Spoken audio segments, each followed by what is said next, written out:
বাঙালি রাজনীতিবিদ, অবিভক্ত বাংলার অবিসংবাদিত নেতা শেরে বাংলা একে ফজলুল হক, যার পুরো নাম আবুল কাশেম ফজলুল হক।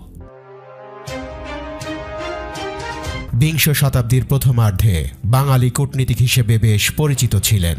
রাজনৈতিক মহল এবং সাধারণ মানুষের নিকট শেরে বাংলা বা বাংলার বাঘ এবং হক সাহেব নামে পরিচিত ছিলেন। তিনি ছিলেন কলকাতার প্রথম মুসলিম মেয়র, অবিভক্ত বাংলার প্রথম প্রধানমন্ত্রী, পূর্ব বাংলার মুখ্যমন্ত্রী, পাকিস্তানের স্বরাষ্ট্রমন্ত্রী এবং পূর্ব পাকিস্তানের গভর্নর। এছাড়াও বহু রাজনৈতিক পদে অধিষ্ঠিত ছিলেন প্রখ্যাত রাজনীতিবিদ শেরে বাংলা একে ফজলুল হক। ইতিহাসের এই মহানায়ক ঐতিহাসিক লাহোর প্রস্তাবের মাধ্যমে পশ্চিম ও পূর্ব পাকিস্তান মানচিত্রটির জন্ম দেন, যার সূত্র ধরেই আজকের বাংলাদেশ।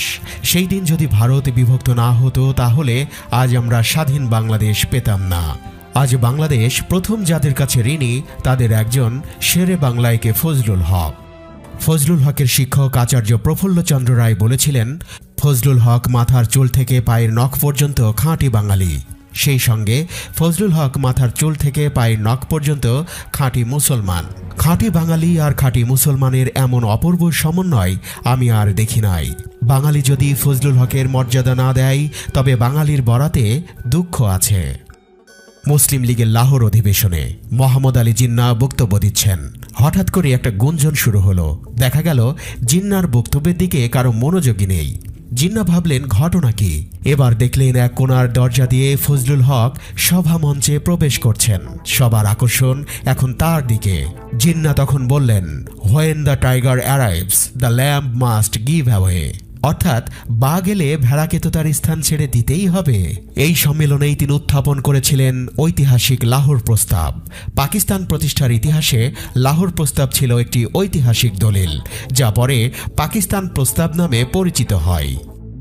মুসলমানদের জন্য আলাদা দেশের দাবি নিয়ে উত্তাল সারা ভারত। মুসলিম লীগের লাহোর অধিবেশনে 1940 সালের 23শে মার্চ একে ফজলুল হক ইতিহাস বিখ্যাত লাহোর প্রস্তাব উপস্থাপন করেন।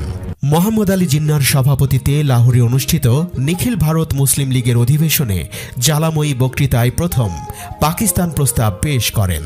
তার বক্তৃতায় মুগ্ধ হয় পাঞ্জাববাসী। ফজলুল হক যখন তার ঐতিহাসিক প্রস্তাব উত্থাপনের জন্য মঞ্চে আসেন তখন সবাই উঠে দাঁড়িয়ে তাকে উপাধি দেয় শেরি বঙ্গাল, অর্থাৎ বাংলার বাঘ। তখন থেকেই তিনি শেরে বাংলা নামে পরিচিত। কলকাতা থেকে প্রকাশিত নবযুগ নামক পত্রিকার সম্পাদক ছিলেন বিদ্রোহী কবি কাজী নজরুল ইসলাম। প্রখ্যাত বামপন্থী রাজনীতিবিদ কমরেড মোজাফফর আহমেদের প্রস্তাবে একে